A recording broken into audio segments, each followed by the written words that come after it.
Doctor Arshad Mahmood है।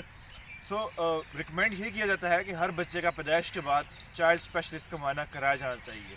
इस video के अंदर हम देखेंगे कि ये क्यों ज़रूरी है और एक चाइल्ड स्पेशलिस्ट आपके बच्चे के अंदर कौन सी चीज़ें पैदाइश पे डिटेक्ट कर सकता है, जिसकी वजह से अगर उसको पैदाइश पे पता चल जाए तो बच्चे के लिए भी आसानी होती है और इन द लॉन्ग टर्म बच्चों को नुकसान नहीं होते। तो इस चीज़ में हम मैसेज इस वीडियो का बेसिकली यही है कि अपने हर नौज़ायदा बच्चे को अपने करीबी चाइल्ड स्पेशलिस्ट, चाहे वो THQ में है, DHQ में है या इवन कोई प्राइवेट हॉस्पिटल है जहाँ पे है, तो वहाँ उसको ज़रूर दिखाएं। एक चाइल्ड स्पेशलिस्ट जब पैदाइश पे एक जो नया बच्चा आता है तो उसका वो डिटेल मुआयना करता है। उस मुआयने के 3 पार्ट होते हैं। इसमें पहला पार्ट उसके वाइटल्स होते हैं, जिसमें बच्चे की सांस की रफ्तार, उसके दिल की रफ्तार और जिस्म का दर्ज हरारत शामिल होता है।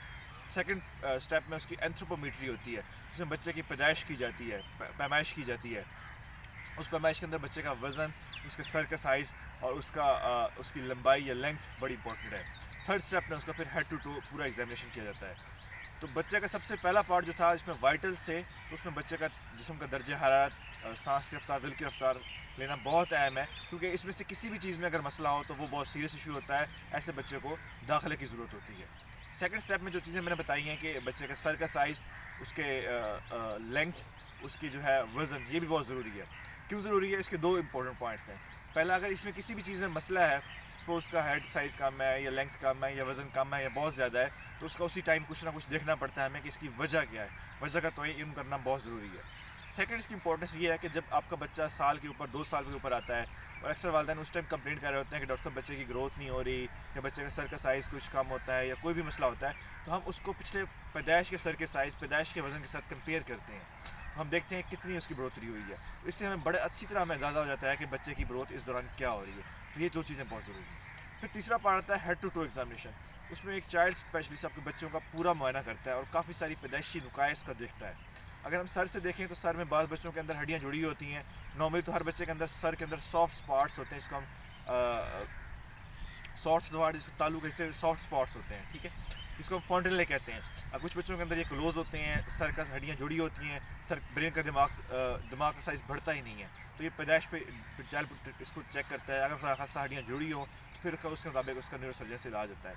बच्चे की आँख का मुआयना किया जाता है। इसमें खुदा खासा पैदाइशी मोतिया, पैदाइशी जो है सफ़ेद हो, काला मोतिया हो, पैदाइशी ट्यूमर जिसको न्यूरोब्लास्टोमा कहते हैं, वो डिटेक्ट किया जा सकता है। कान का मुआयना होता है कि कान की बनावट सही है कि नहीं।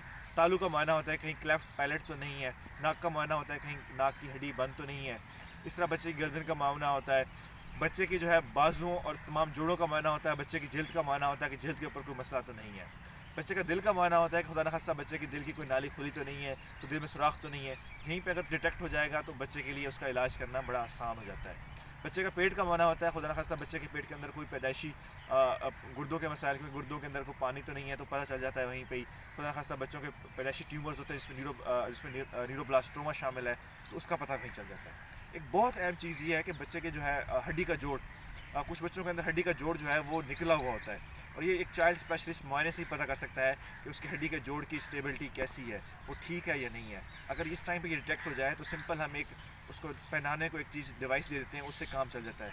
खुदा न खास्ता इस स्टेज पे अगर बच्चे की जो कूल्हे की हड्डी का जोड़ जो है जिसमें पैदाइशी नुक्स होता है, ये कोई 0.6% तक बच्चों के होता है, तो अगर ना डिटेक्ट किया जाए तो बाद में फिर इसकी सर्जरीज़ और इसका प्रोग्नोसिस जो है और इसका आगे का हल बड़ा मुश्किल होता है।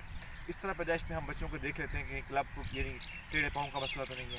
तो इस मतलब कहने का कुछ चीज़ें मैंने स्किप भी कर दी हैं इसके अंदर, क्योंकि वो एक आम लोगों के बताने की नहीं होती, समझना मुश्किल होता है, डॉक्टर्स के लिए होती हैं। तो एक हेड टू टो एग्जामिनेशन होता है और इस एग्जामिनेशन का मकसद बेसिकली ये होता है कि तमाम अनॉमलीज़ जो हैं जो बच्चे के अंदर खुदा न खास्ता पाई जा सकती हैं, उनको डिटेक्ट किया जा सके और इन सब चीज़ों को डॉक्यूमेंट किया जाता है। बच्चे के जो है पेशाब वाली जगह देखी जाती हैं कि पखाने का रास्ता ठीक है कि नहीं। बच्चे के अगर मेल चाइल्ड है तो उसकी जो है टेस्टिस नीचे आए हुए हैं कि नहीं आए, उसके जो जेनिटल्स हैं वो ठीक है, एम्बिगुअस तो नहीं है कि उनमें जेनिटल्स में कोई मसला तो नहीं है। तो सारी चीज़ें देखी जाती हैं। तो मेन मकसद ये है कि अनॉमली इसको देखा जाता है और सारी चीज़ों को डॉक्यूमेंट किया जाता है और उसके मुताबिक बच्चों को फॉलो किया जाता है। तो अगेन मैसेज यही है कि हर नौज़ायदा बच्चों को पैदाइश के बाद पहले से विदिन 24 to 40 आवर आप ज़रूर चाइल्ड स्पेशलिस्ट को दिखाएं। और आइडली तो ये है कि आप सेकंड वीक पे भी बच्चों को मुआयना करा सकें, लेकिन हमारे यहाँ चूँकि ये चीज़ें फॉलो नहीं की जाती, तो एटलीस्ट मैं रिकमेंड करूँगा कि एक मुआयना बहुत ज़रूरी है। Thank you.